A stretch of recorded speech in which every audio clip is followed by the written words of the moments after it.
What up, y'all? How's everybody doing here?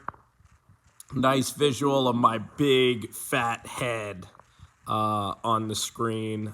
Don't worry, I am inspired, of course, to eat healthier, and Monday should provide the opportunity to do so. Sorry, 1 second, just checking out. We good. All right, guys. Everybody still in the crib?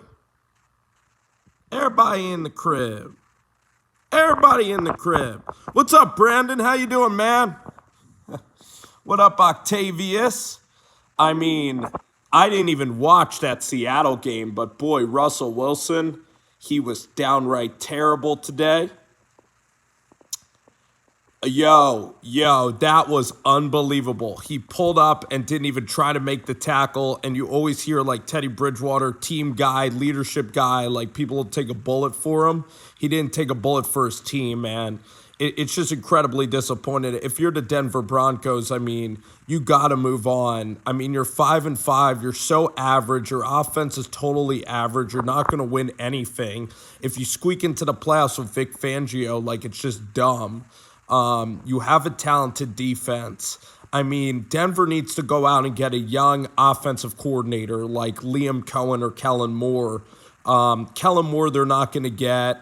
Dan Quinn, he's not an offensive coordinator, but maybe go get Kevin O'Connell. Maybe go, get somebody from the Rams that's a really good offensive coordinator. And Shermer is terrible, but again, I'm a Drew Lock guy. I think Lock has major potential. And if you're the Detroit Lions, I mean, why the heck did you not pick up Drew Lock? Jared Goff is absolutely terrible, and we knew this for a long time. And him and Mason Rudolph were just like floating in the Everglades and floating around with the alligators, and they just were not able to. They were literally sinking and swimming like in the same place. I mean, that Steelers-Lions game, it was really entertaining. It was really, really good football. The Patriots were tremendous today, and the Cleveland Browns were absolute dog crap, like you said. I mean, Baker Mayfield, after getting rid of Odell Beckham, he was terrible today. The running game of Stefanski. The Patriots are just a really good team. The Patriots can win the Super Bowl. Their defense is lights out. Their special teams is great. And their offense, the way that they run the ball with the three-headed monster of Mondre Stevenson, Damian Harris, and also the other running back. I said Stevenson, Harris, and Brandon Bolden, who was really good today. The Patriots are playing like the best team in the league. I mean, they've blown out, the Panthers. They blew out the Jets. They took care of the Chargers on the road. I mean, this team is on a 4-game winning streak right now. They're 1 game out from being the top seed in the AFC. If the playoffs started today, the Patriots would have a great opportunity the way that this defense is playing.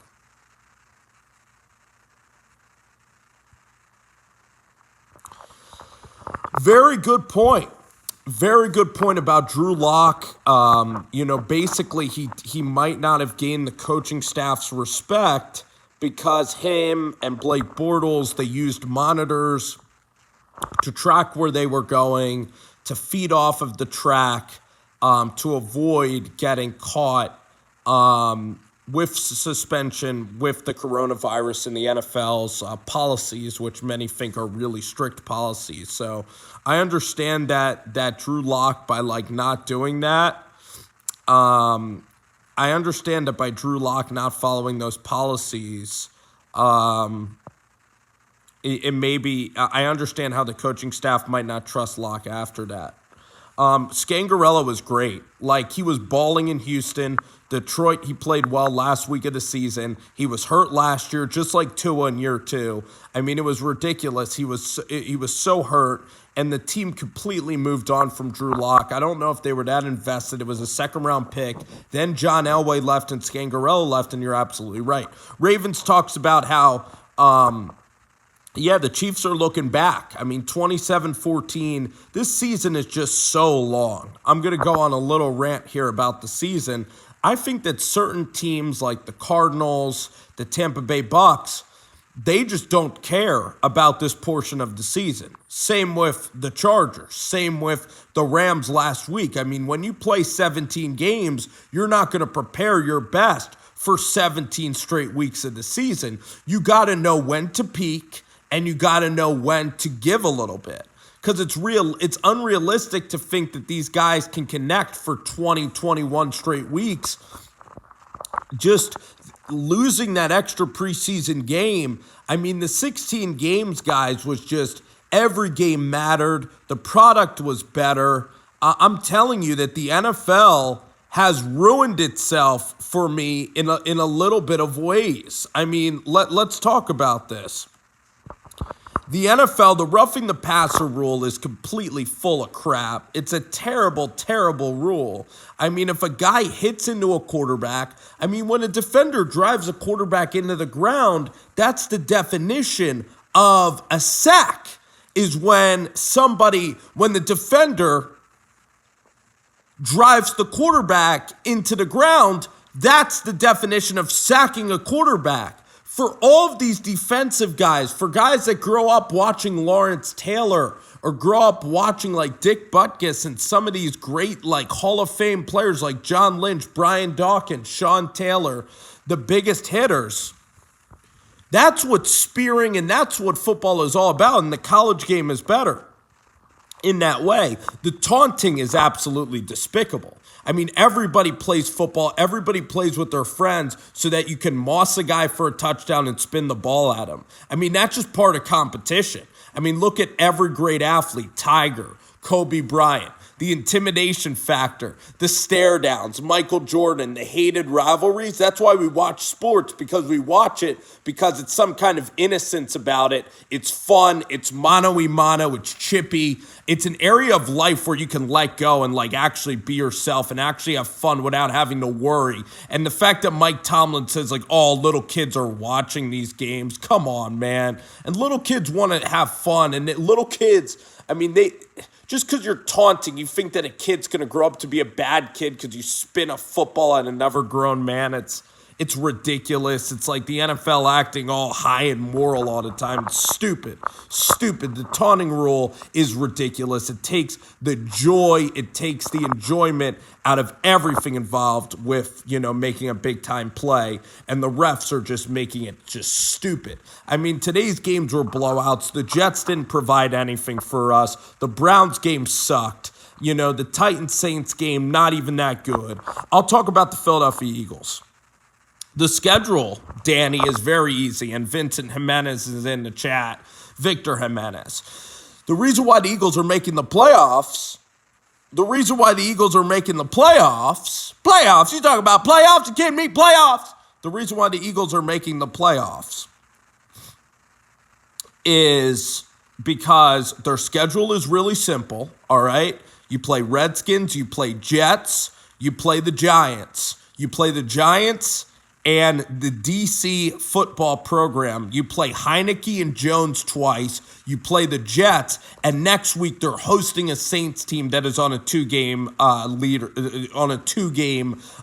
losing streak. So the Eagles are beating the Saints. Devontae Smith is playing great, 2 touchdowns. This defense is rounding in the form. Jalen Hurts is absolutely dealing right now. He's playing really, really well. And you just saw the Steelers almost lose to the same Lions team that the Eagles beat into oblivion. The offense was great against Justin Herbert and the Chargers. That was a high-quality game. I think it's not even close. I think Hurts is a much better quarterback.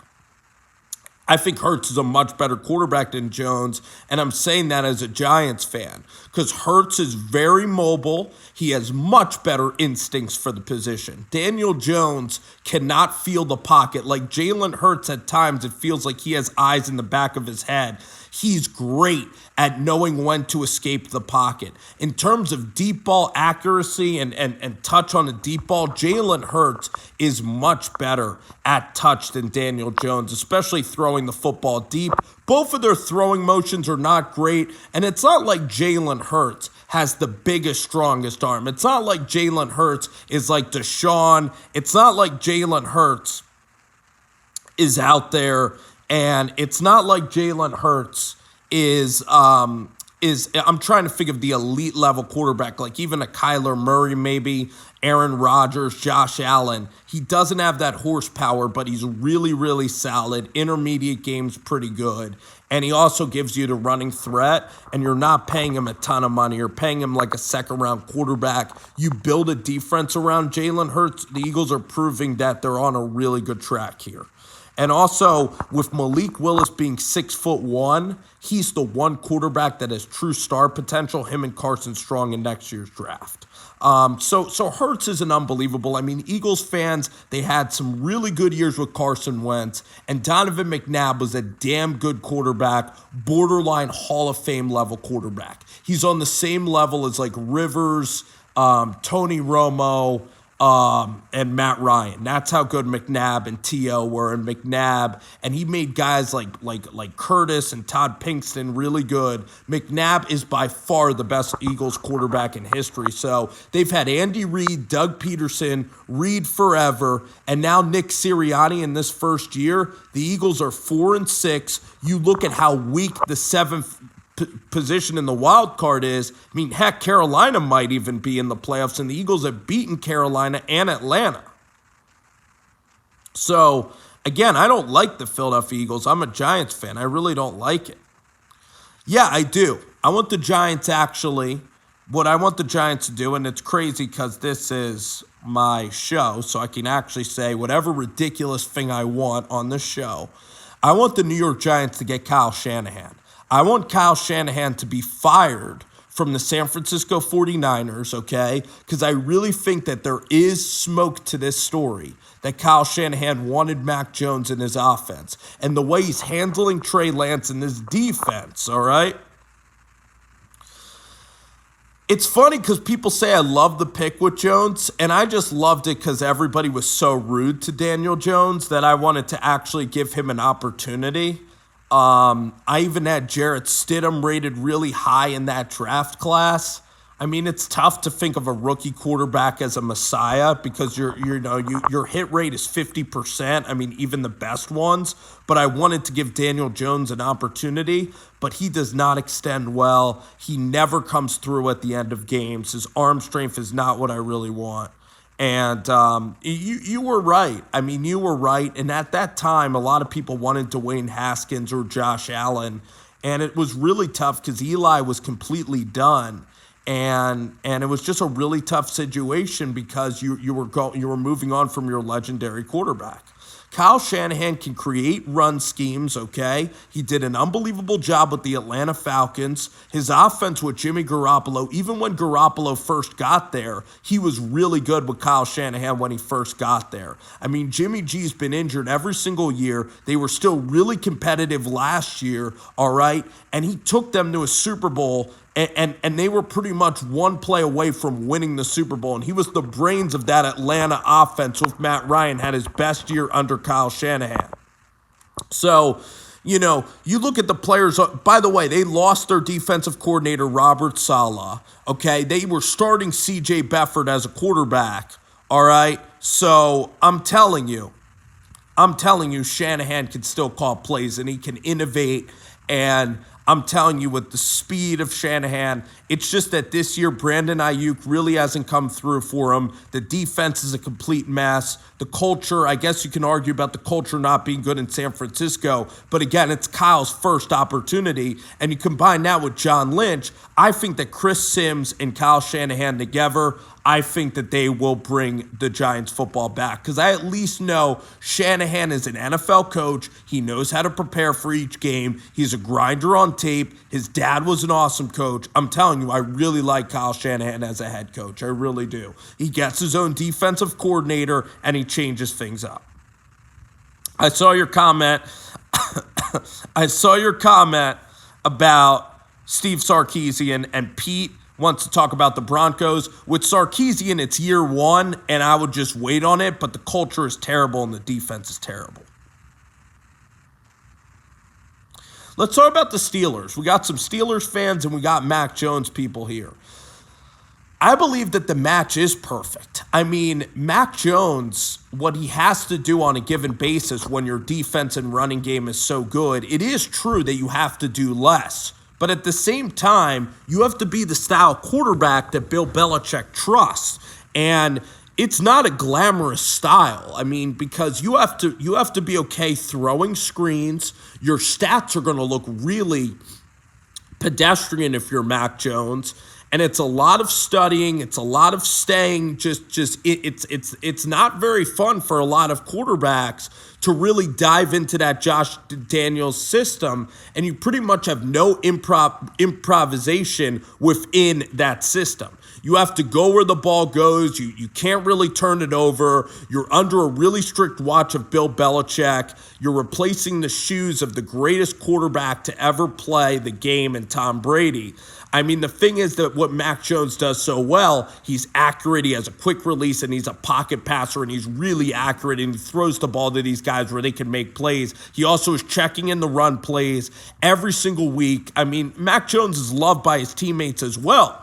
And that's the thing. If you get a Justin Fields, you get a Zach Wilson. Say that Zach Wilson was in New England, you really think Zach Wilson's an improviser. Zach Wilson wants to play like Brett Favre. Justin Fields wants to play the game like the great ones in the NFL, probably like a little Kyler, sprinkle in, a little Steve McNair is kind of what Justin Fields wants to play, a big-bodied quarterback, all right, kind of like a Cam Newton, kind of channeling in his inner John Elway, wants to run around and be mobile and make plays on the run. That's not what New England really wants. They want a quarterback that is going to sit in the pocket, go 1-2, and play really boring check down football. And that's what Mac Jones is doing. And I don't find it boring, but I'm telling you a lot of other quarterbacks would. And even though Trey Lance's ceiling is so much higher than Mac Jones, and Trey Lance can be an MVP just like Lamar Jackson, Mac Jones is the right quarterback for what New England is like. It's not a slight on Mac or on Lamar Jackson style, or I'm trying to think of, or on a Josh Allen. Josh Allen, even in New England, wouldn't be as effective, and Mac Jones wouldn't be as effective in the Daboll system. It's all what you want in a quarterback, and there's multiple ways to win. I think there's multiple ways to skin a cat, or whatever that phrase may be, and I probably butchered that phrase. Big Ben Roethlisberger and Mason Rudolph. We'll talk about the Steelers. The defense is still pretty good, but eventually you just got to move on. I mean, the O-line isn't really getting any push. They could have maybe tried to do a trade for a quarterback.